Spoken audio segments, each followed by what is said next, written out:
Vou investir. O que você está achando do governo Lula, Haddad? No momento que a gente tiver um pouco mais de calma vindo da política, provavelmente as ações vão subir bastante, como a gente acontece quando a política se estabiliza e a economia do Brasil cresce um pouco. Provavelmente o múltiplo volta para a média histórica. O que eu quero é fazer um bom negócio. E às vezes eu vejo mais bons negócios em algumas empresas de crescimento, às vezes eu vejo empresas mais dividendos, que é muito difícil uma empresa manter por muito tempo uma taxa de crescimento muito acima da média. Várias dessas empresas estão chegando num momento de maturidade maior. E se essa empresa cresce, ela lá na frente, ela em algum momento vai parar de crescer e esse crescimento, na hora que ela para de crescer, também talvez venha dividendo. Daí você tem que fazer uma conta, se lá na frente, se não é melhor você comprar uma empresa mais barata hoje e reaplicar os dividendos, ou comprar uma empresa que está crescendo e lá na frente vai ser uma pagador de dividendo. Uma conta. O setor elétrico, talvez, isso é uma coisa que tem pouca gente falando, né? O preço de energia está caindo bastante, acho que... Como você vê hoje? Porque muita gente fala, o que eu faço agora? Como é que eu vou investir? O que você está achando do governo Lula, Haddad? Acho que são duas perguntas diferentes, né? Aliás, três perguntas diferentes. O como investir, o que eu acho do governo e o que eu acho de cada um deles, né? Bom, eu acredito que a filosofia de investimento da pessoa, ela tem que ser independente de quem está governando o país. Né? Você não pode ficar pulando de estratégia em estratégia, senão não é uma estratégia. É outra coisa, mas não é uma estratégia. Então, eu não mudei nada da minha estratégia. Eu tento buscar empresas boas e baratas e hoje eu acho que as empresas brasileiras elas estão muito boas com margens saudáveis, balanços saudáveis, uma economia um pouco mais fraca do que talvez a gente gostaria, mas muito baratas.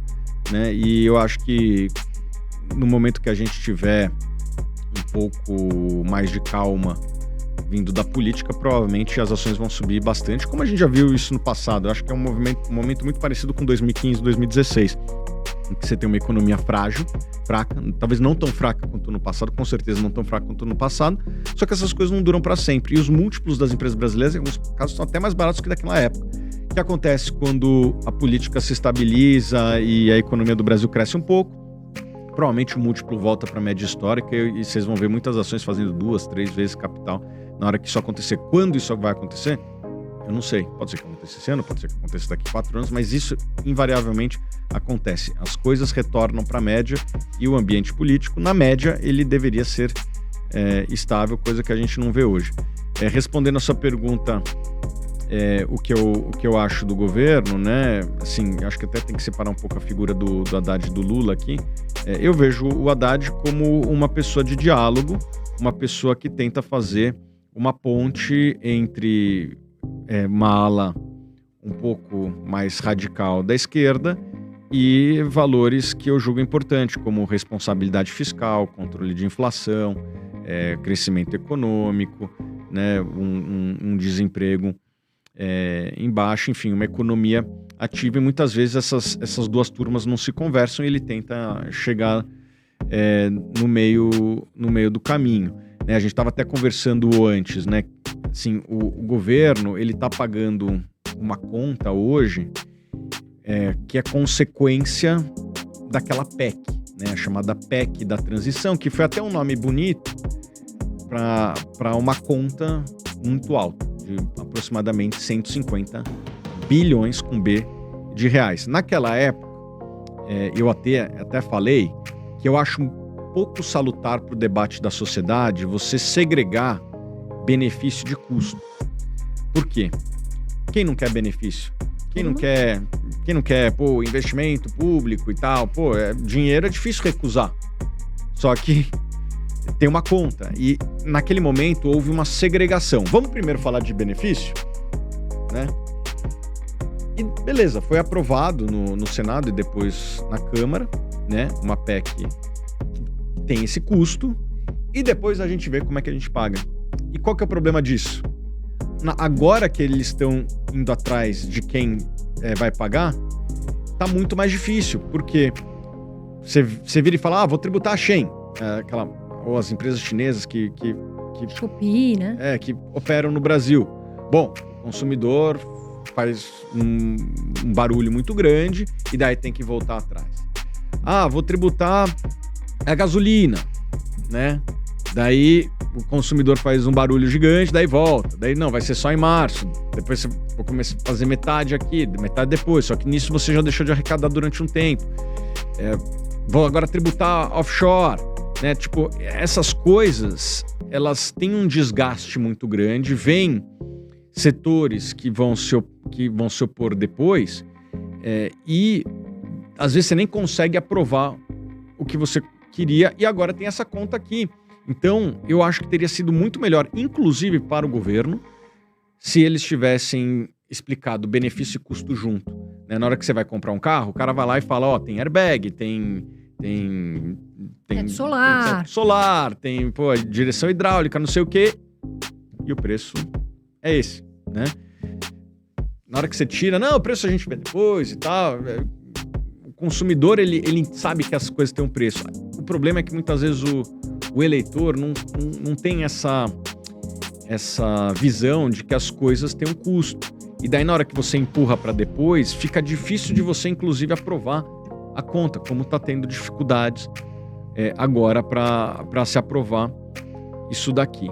Então, é um governo que desde 1º de janeiro não tem muitas boas notícias para dar pro eleitor, porque a boa notícia, se é que existia, estava na PEC, que ele já era o governo anterior que foi aprovado. Então, é um governo que desde 1º de janeiro só se fala em aumento de impostos, né? E o que a gente tem visto é que não tem nenhum setor, seja consumidor, empresa, etc., que está aberto a querer pagar, não vou nem dizer sorrindo, mas de cara normal isso aqui. Tá todo mundo querendo jogar pro próximo essa conta. Na minha opinião, o governo está pagando um preço com uma popularidade em queda, né? Saiu até uma pesquisa recente de popularidade que ele perdeu 4 a 5% de popularidade e o principal driver disso foi a questão da tributação da Shein lá, tentativa de tributação dessas marcas chinesas. Então, não está sendo bom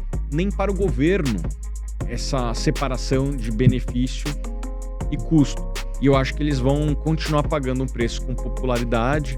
Isso gera um desgaste político, uma insatisfação da sociedade e também uma insegurança para quem quer investir no Brasil muito grande, porque você não sabe, vou investir, amanhã vai ter uma tributação, então fica todo mundo em compasso de espera. Eu converso com muitas lideranças de empresa quase todo dia e vou te falar, talvez com a exceção do agro e uma outra empresa que já estava fazendo investimentos, empresas de infraestrutura, os investimentos no Brasil têm caído de maneira forte, muito por conta disso. A gente está pagando um preço, nós, como sociedade, estamos pagando um preço de ter essa segregação de benefício e custo. E eu acho que o governo vai continuar perdendo popularidade enquanto ele continuar segregando as coisas. Quais ações que você, Thiago, vê, poxa, se cair a taxa, vai valorizar, vai valer a pena? Eu acho que todas as ações do Brasil, né? Obviamente que tem alguns setores que tendem a subir mais quando essa taxa cai. Por outro lado, são setores arriscados e que é difícil ter uma vantagem competitiva. Mas se eu fosse arriscar, dizer que um setor que deve subir mais, e é um setor que eu nem tenho muita exposição, porque eu acho que tem riscos a longo prazo, que não compensa o setor da construção civil, né? O setor da construção civil precisa de muito crédito durante a obra e depois da obra o consumidor precisa de crédito também, né, para comprar os imóveis. Então, quando as taxas de juros caem, ainda que o crédito imobiliário não tenha tanta correlação com o CDI, principalmente nesse momento que o consumidor compra um imóvel, né? O financiamento na construção ainda tem mais a ver com o CDI, às vezes mais IPCA e GPM até, mas o crédito caro, ele atrapalha muito o setor da construção, não só no Brasil como no resto do mundo. Então esse é um setor que emprega muita gente também, né? E a queda da taxa de juros deveria beneficiar ele, mas eu diria que beneficia praticamente todos os setores. Exetec, Cirela. Todas as Perguntam muito pra gente, Mitre, Trisul.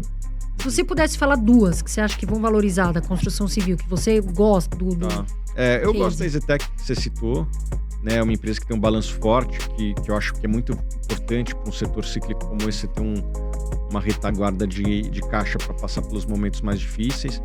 Né? Outra empresa que eu gosto é a Trisul. São empresas que têm um histórico bom aí de rentabilidade de serem seletivas nas escolhas dos projetos que fazem. Tem boas empresas nesses setores, para mim essas aí estão entre as melhores. Bolsa Brasil hoje, na sua opinião, tá barata? Sim, muito.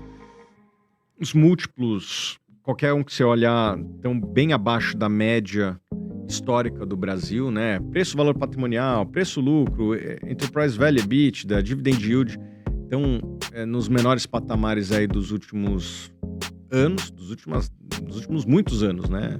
Assim, talvez parecido com 2008. E eu diria que a saúde das empresas é boa, tá? Na média. Óbvio que tem uma outra empresa se complicando, né? A gente pode citar Americanas, Light e tal, mas eu diria que são exceções. Na média, né?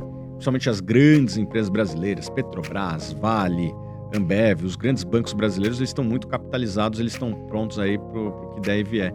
Então, na hora que passa essa crise ou esse governo, ele se mostra um pouco mais responsável, ou vem outro governo, que eventualmente vem, né? A gente está vendo isso acontecer na Argentina, por exemplo. Teve um governo que se mostrou irresponsável em várias frentes e já se mostra muito fraco para a próxima eleição.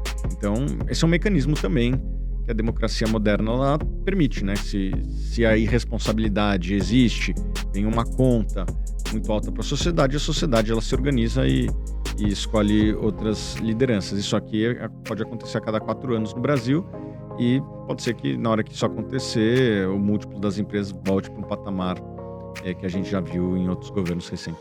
Estão mais focados em crescimento ou dividendos? Uma boa pergunta. Eu não tenho preferência por A ou por B. O que eu busco é uma alta taxa interna de retorno, né? Se uma empresa ela cresce, ela tem que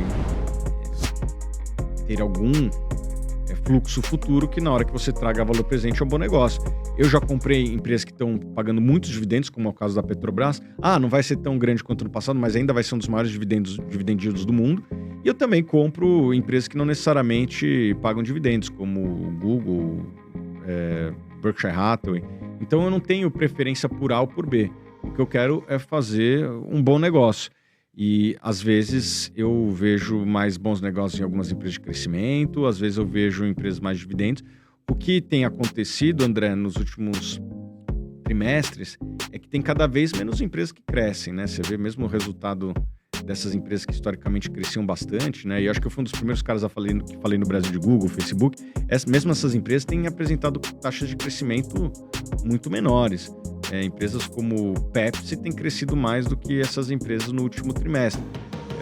É muito difícil, tem um estudo do Damodaran, que é um dos experts aí de valuation, que é muito difícil uma empresa manter por muito tempo uma taxa de crescimento muito acima da média. O que me parece que várias dessas empresas estão chegando num momento de maturidade maior, e é normal. Isso não significa que é um mau negócio. Se você compra uma empresa madura num bom preço, né, provavelmente você vai fazer um bom negócio, que é o que aconteceu com o Banco do Brasil.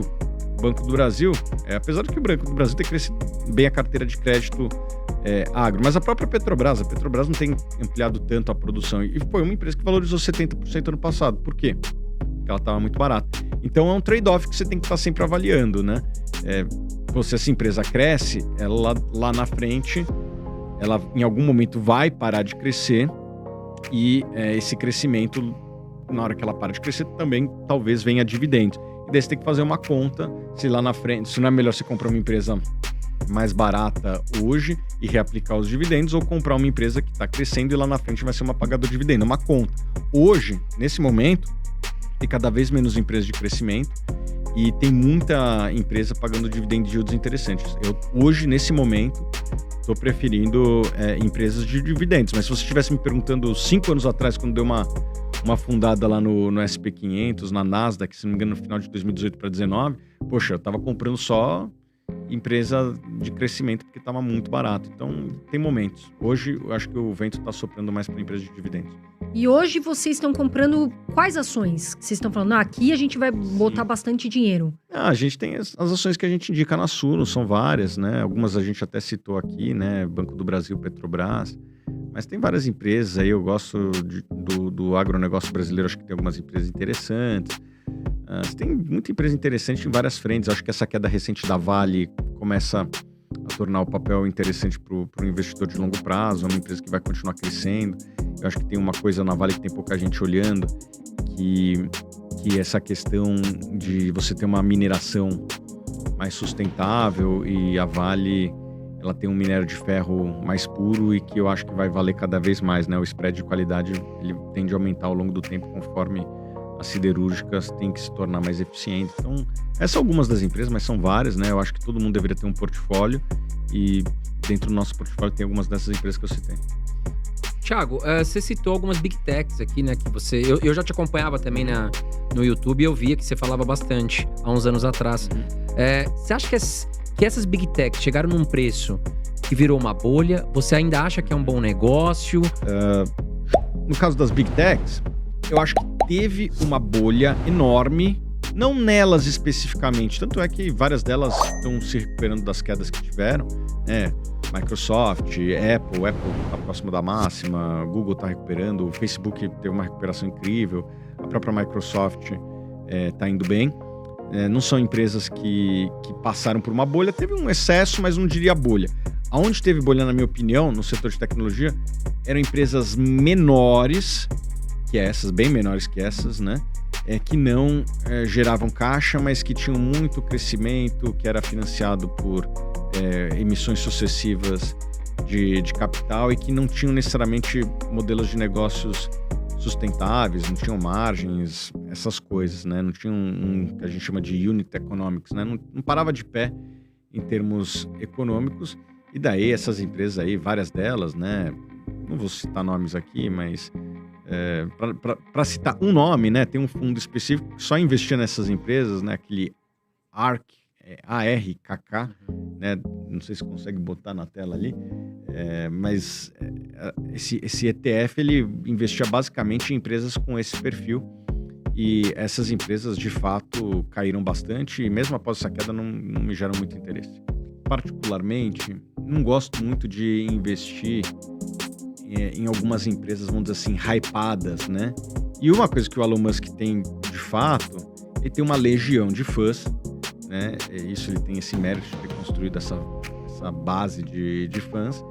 E eu acho que muitas dessas pessoas que seguem o Elon Musk compravam e ainda compram essas ações sem necessariamente entender muito de balanço, sem entender muito de finanças. E, você tá competindo com esse cara. Se você tem um cara que tá no leilão da bolsa, porque é um leilão, né? Tem uma ação, quem dá mais? Eu ou o cara, né? Se esse cara aqui tá disposto a pagar qualquer preço porque ele gosta do Elon Musk, provavelmente esse negócio tá caro. Então, deixa pra ele e eu vou para as empresas que não tem muita fanbase, como, por exemplo, as estatais brasileiras. Thiago, qual o melhor setor da bolsa, na sua opinião? Acho que os setores que a economia brasileira tem alguma vantagem competitiva, né? Então, eu acho que o agro tem... Eu vou citar alguns, tá? Não quero citar só um. Eu acho que o agronegócio, o Brasil tem uma vantagem. Mineração, né? Especificamente a Vale. O setor de bancos, a gente tem um custo de capital muito grande e os bancos, eles são os donos do capital, então eles conseguem vender uma mercadoria cara, que é capital. Então, bancos, qual outro setor? O setor elétrico, talvez, que isso é uma coisa que tem pouca gente falando, né? O preço de energia está caindo bastante. Acho que as geradoras ainda não caíram o tanto que caiu o preço de energia. Mas eu gosto do setor de energia, não tanto agora, mas esses são setores que eu acho que o Brasil tem uma vantagem competitiva, né? Então você tem que apostar naquilo que o Brasil tem vantagem competitiva. O Brasil não tem tecnologia, o Brasil não tem essas coisas, né? Então esses são os setores que eu tendo a dar uma preferência. Obviamente que pode ter uma exceção aqui, outra ali, né? E respondendo a sua pergunta, historicamente lá fora, os dois melhores setores é farmacêutico e software, mas a gente não tem muito representante no Brasil, infelizmente. Dos bancos, qual que é a minha preferência? Eu gosto do Banco do Brasil, eu gosto do Itaú. Eu ia até te BTG. perguntar, banco digital, o que você acha? Banco Inter, não sei, A gente indicou o Banco Inter no IPO, subiu, a gente achava que estava caro, vendemos, e daí ficou muito mais caro, e agora voltou tudo. Eu acho que começa a ficar barato, né? Valendo, se não me engano, metade do patrimônio. Foi isso que eu ouvi, tá? Não chequei. Começa a ficar barato. Eu acho que, de fato, eles têm uma base de clientes enorme, que eles precisam, não só eles, tá? O Nubank é a mesma coisa, e outras instituições que têm essas características, que ainda não conseguiram. Isso eu acho que eu fui um dos primeiros a falar lá. Não é fácil monetizar cliente. Trazer cliente é fácil, né? Dar cartão de crédito aí, a gente... Taxa zero, né? Taxa zero você traz. O difícil é monetizar um cliente que, inclusive, você trouxe porque você dava desconto, né? É uma das coisas mais difíceis é você atrair um cliente com desconto e depois aumentar o preço. São pouquíssimas empresas no mundo que conseguem fazer isso. Esse era um desafio que eu falava no IPO do Nubank, que de certa forma tem se materializado. Não tem sido fácil aumentar a monetização nesses clientes. A minha preferência é investir em empresas que tenham clientes mais fáceis de serem monetizados.